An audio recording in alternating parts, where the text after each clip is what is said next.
Dearly beloved in Jesus Christ, Prophet Ezekiel was asked to bring back those who have gone from the God's flock.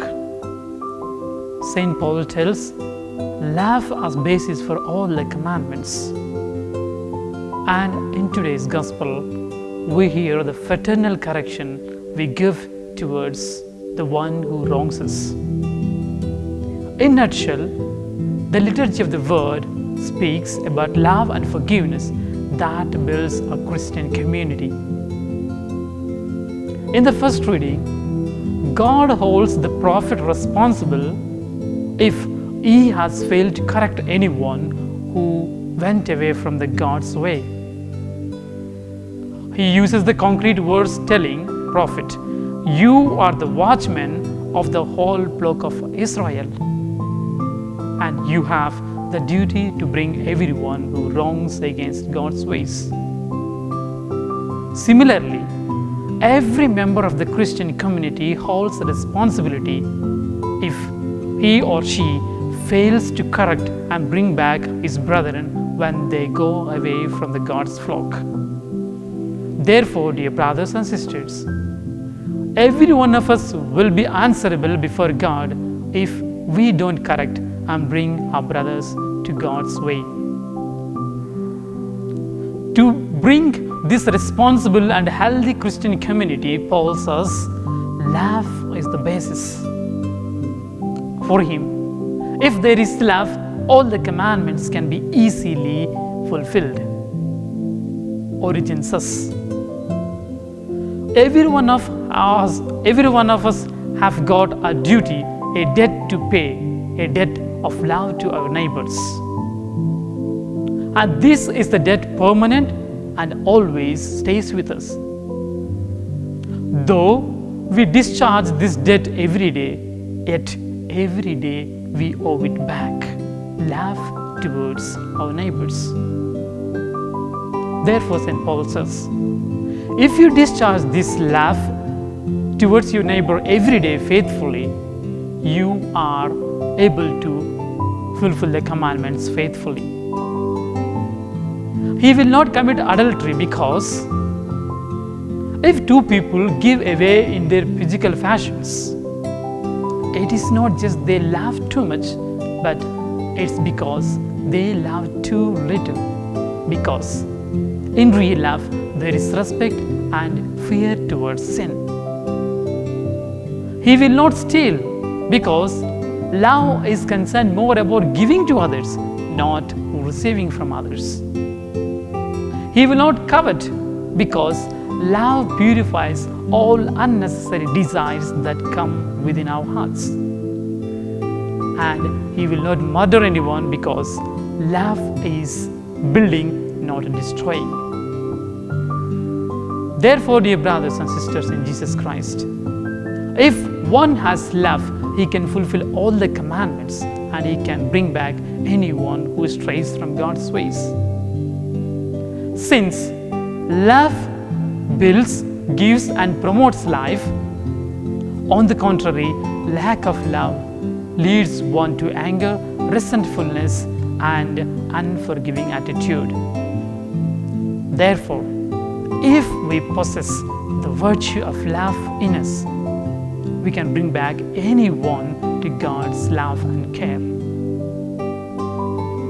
And in today's gospel, we hear about forgiveness of the community towards anyone who wrongs us. This gospel passage is a typical one because most of the scholars agree that this is a later addition in the Gospel of Matthew.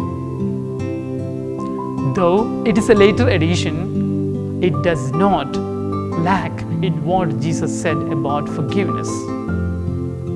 Remember, dear brothers and sisters, Jesus told Peter to forgive his enemy 70 times 7. Well, here most of us would say, I am ready to forgive my wrongdoer even more than 70 times 7, provided he or she comes and asks pardon for me. But in reality, neither the wrongdoer comes and asks pardon, nor do we give pardon. Therefore, both of them will suffer. And this consequently lead a bad impact on the community in which they live. Therefore, lack of love and forgiveness brings a conflict in the community. But if we have love and forgiving attitude, we can bring back the one. In this connection, I would like to speak about something called gestures of reconciliation. Gestures of reconciliation are simply just giving a smile at the one who did wrong to us, or giving a voluntary help to him without his asking, or in our modern terms, sending a text message to him saying hi. These are gestures of reconciliation because people of this age are very hard, they feel very difficult to utter the word sorry even if they make mistake. But when we use these gestures of forgiveness, obviously, even though gradually, the bond between the wrongdoer and the one who forgives builds. Consequently, the community is built again. Therefore, dear brothers and sisters, use more of these gestures of forgiveness. Secondly, today's gospel concludes saying, treat the wrongdoer as a tax collector and sinner if he fails to return to the community. Well, here I remind you, and I tell you to go back and reflect and see how did Jesus treat the sinners, tax collectors and the wrongdoers. Jesus visited Zacchaeus, one of the chief tax collectors, and gave his house a new vision. And Jesus praised the faith of a Syrophoenician woman and helped to her. And also Jesus transformed the life of a Samaritan woman at the Jacob's well.